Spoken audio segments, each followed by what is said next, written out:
I'm working on is I'm actually teaching an in-person class in Waking Seed on the 25th, and it's called Dream Weaving Manifesting Consciously. So it really is the art of living consciously and consciously like being aware and of what of all the magic that we do, whether it's how we speak or the actions that we do, really how our inner world is what we create outside. Like, I did not exist until you met me.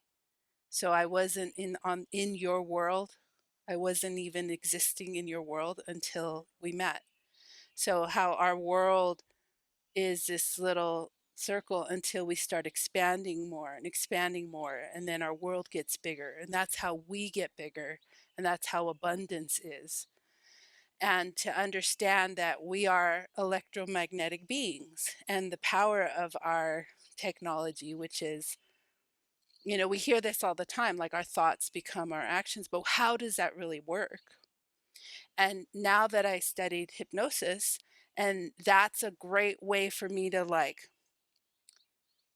to put language to what I already did or I understood of how like in all ancient peoples, they understood that this is all a dream, right? And that we also are travelers and that we dream even all the time, whether it's the waking dream, like daydreaming or going into that relaxed theta brain state, like when you're driving a car and your thoughts just go and then you're like, how did I get here? That's hypnotic state, that's the dream state. And oftentimes, like in the shower or when we're about to fall asleep, is when we'll get that message, that hit, that answer, that creative spark, whatever it is. When we're finally not running the brain, the computer, that's purpose is to solve a problem. Our brains are made to solve problems. They don't like things unsolved. And that's why we keep how do I get this? How do I solve this? And even just doing things like brain dumps the night before so that we're like, okay, I'm not going to forget it. Because oftentimes we think, I'm going to forget, I'm going to forget, I'm going to forget, even if that's not in our conscious.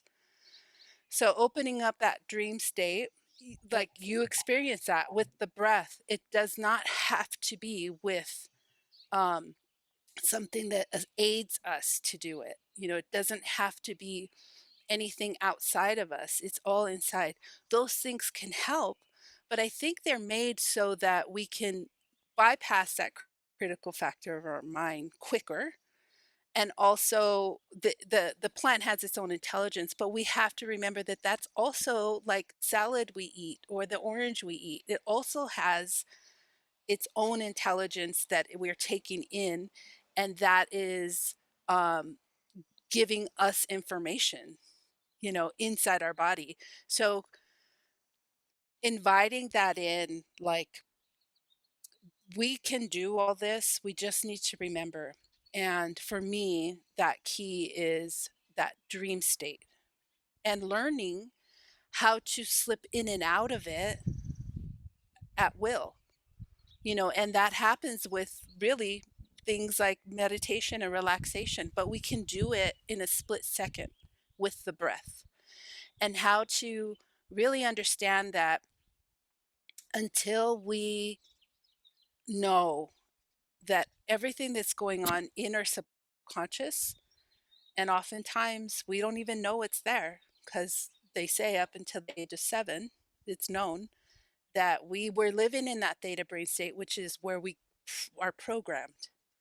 And the reason that happens is because when we were in our family structure and our unit, like, we had to learn everything to keep us safe, of like, don't go there because that's where the saber-toothed tiger is, and you need to learn how to do these things to keep us safe and to identify us in our tribe. But now that we forget all that, we're not realizing that the way we snap at our kids when they're in kindergarten and they're not getting their shoes fast enough, and all these things, like, that's getting programmed. Or the arguments that are happening, around them, that that's getting programmed. And every child is going to experience it differently in the family. Somebody might feel really emotional and upset when anybody argues because that's the memory they had when they were younger. And somebody else is just like, oh, that's normal. Everyone argues. I'm fine. And it's the same family, the same experience, but it's going to land differently. So, how to unlock that, but at the same time, not just keep reliving it and going back and feeling like, oh, I need to heal this, but that it can be a release of just recognizing that these happen, that there's old programs that are running, but that we have the power to upgrade our software to like a computer that this is, like we have the ability to control what is on the inside so that we can broadcast that out and then magnetize it back in with our heart, because that's the key, is the feeling and the emotion attached to the thoughts. So if we don't even know what the thoughts are, then the feeling and emotion, even if we want something, the charge isn't going to be there, the connection isn't going to be there, that communication isn't going to be there. And that's really what prayer is. So having all my learnings of ancient teaching, but then how to use that today is what, like, that excites me, because great, this, but how do you apply it? And how can we be the best version of ourselves without, in ease? Because, we can all think, oh, I need to be a good person. I need to do the right thing. I need to be nice to everybody. That might feel like that's the best version of ourselves, but that might not really be the best version of ourselves at that time. That time in front of that person might call for standing up for yourself and not not taking shit. Like, that might be the best version of yourself because that might be what's appropriate. So really getting to know who you are and the power that's within, and using old wisdom in today's world. Because I think we can romantically look at, we just need to go back to indigenous ways. We just need to go back to like living in huts and having our own garden. Like, we just need to go back to that. But we have to understand, like, there's no such thing as going back. Even when we remember something, or if you've ever moved away from some place and then moved back, it's not the same place. You're not the same person. You can never go back completely. So how can we then move into the forward, right?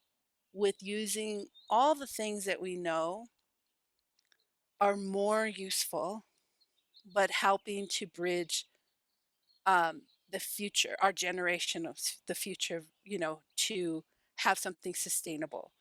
And it's slowing down, right? Like, in traditions, all traditions will say, like, this is not just for me, it's for 7 generations. Like, what's this decision that's going to be 7 generations from now? That's really a powerful way to look at something. So if we know, in like, if you think in a movie or in a book and they say, like, if you go back in time and you lift a leaf, like, it's going to change everything in the future because you're the space-time continuum, right? So if we understand, or logically, like, you can't, like, if you were to think, if I could go back in time and change something, would I? And if you thought, but would I still have my same kids? Would I have the same family? Would I have the same friends? If any of that changed, even if the possibility of, like, but you'll be a millionaire, be better, would you do it? And okay, I would say, I know that it would change more than just me. It would change, like, everything. Then why can't we embrace that anything we do now is going to affect the future?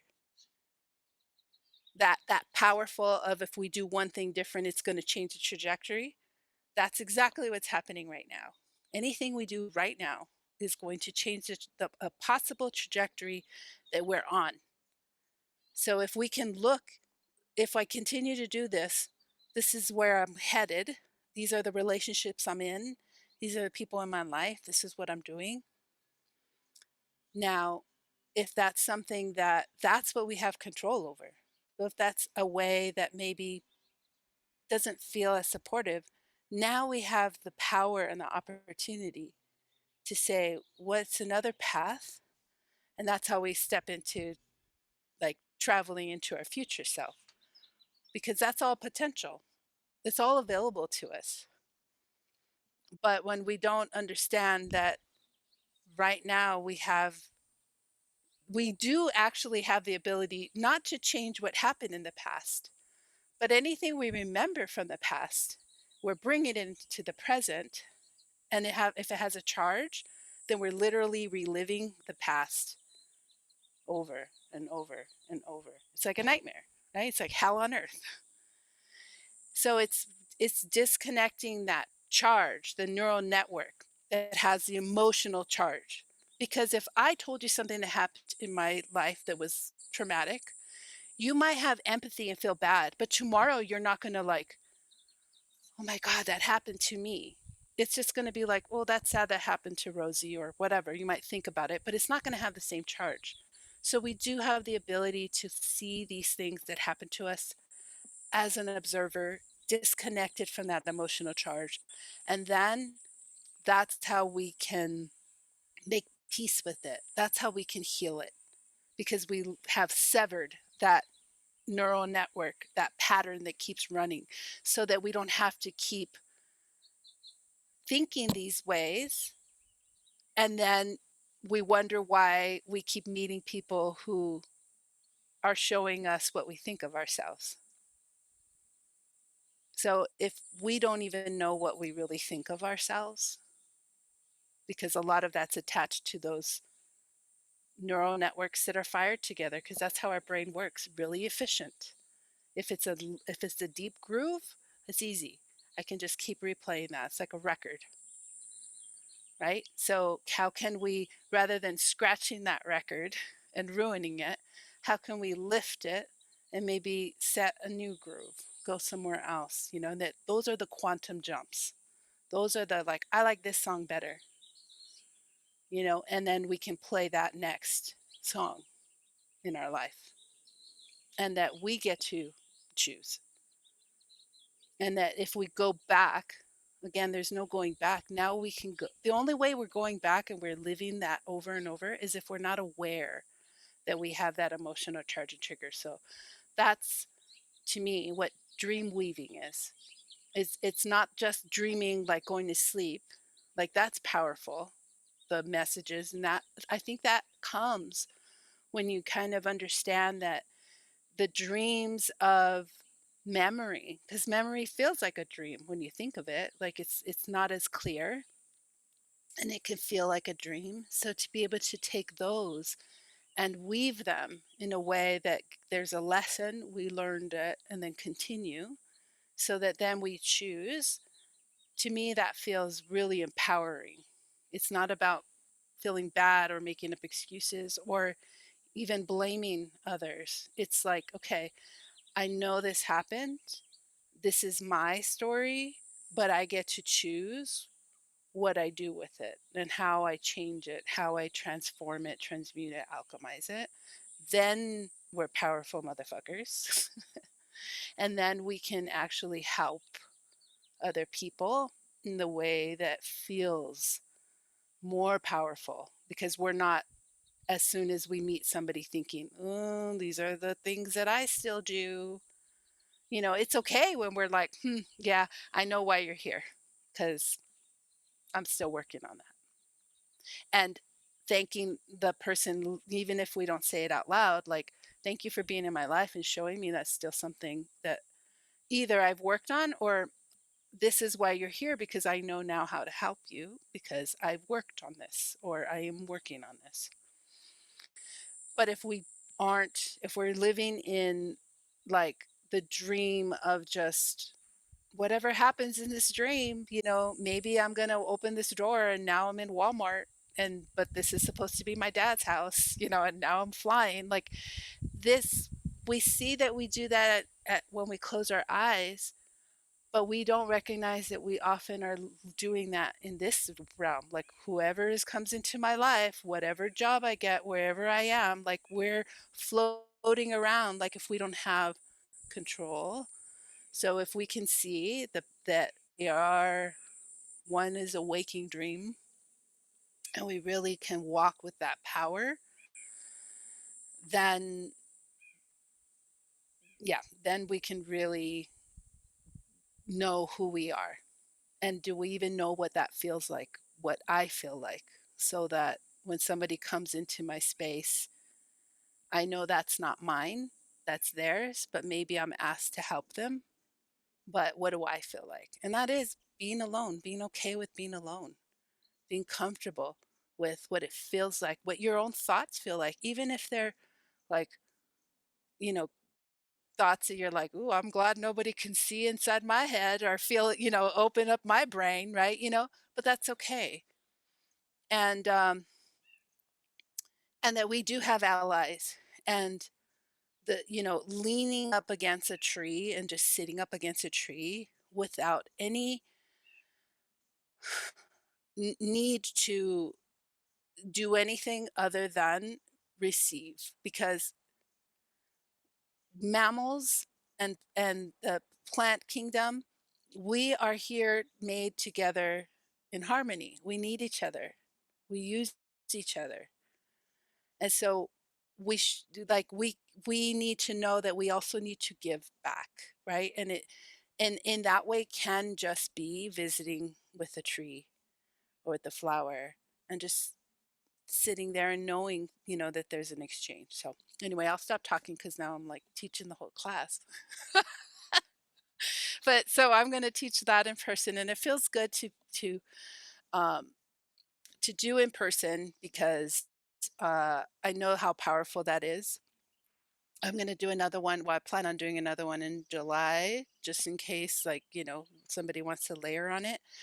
I do want to do them up here and have them more of like a day retreat, and where we can walk in the forest and do things like that, and like practice these things. I think I know that that part of me is that I feel like if I never see this person again, can I get as much information into them as possible? What do they need? What word do they need, But if I allow it to be, all of us really are, our channel says really at the core the same thing in different ways, and knowing what that core thing is, that it is that you broadcast, and to know that no matter what subject I'm talking about, I'm really saying my broadcast, my channel says the same thing, and be okay, like that whoever is there will receive what they need to receive, and if they need more or they like more, then they can continue with different things. And then I will do um, I'm working on getting my membership community up so that I can have like, you know, um, these circles and other stuff that I share. I'd love to do the book club, or even just like sharing and different things like that. My recommendation. So I'm getting more organized because it feels like this whole time I've really helped other people, which I don't, of course I love, to like get off the ground, and I've always had that energy of helping others, but um now by doing this, it's not a selfish thing to work on my own stuff. It actually will help me to broadcast more, so that is it.